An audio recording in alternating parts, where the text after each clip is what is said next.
इसलिए उन दोनों भाइयों ने अपनी माँ के लाख मना करने के बावजूद भी बंटवारे की तारीख तय कर दी और उन्होंने अपनी बहन को भी बुला लिया और अपने गवार भाई से भी कह दिया, आज तुम अपने काम पर मत जाना, क्योंकि हम सब आज घर और जमीन का बंटवारा करेंगे।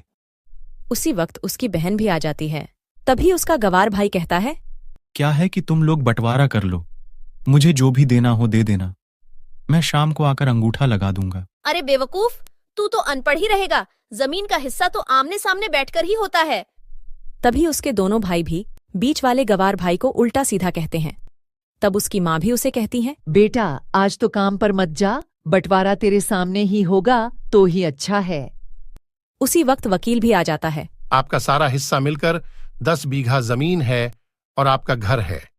अब यह बताओ कि किसको कितना हिस्सा देना है।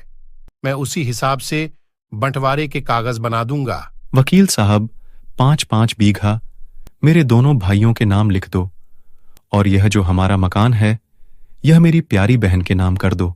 तू हिस्से में क्या लेगा? मेरे हिस्से में मेरी प्यारी माँ है ना। माफ कर दो भैया, मैं आपको समझ नहीं सकी। मेरी प्यारी बहन, इस घर में जितना अधिकार हमारा है उतना ही अधिकार तेरा भी है। और रही बात बंटवारे की, तो बंटवारा नहीं करने से हमारा जीवन रुक तो नहीं जाएगा। क्यों करते हैं हम बंटवारा? क्या हम एक साथ मिलकर नहीं रह सकते?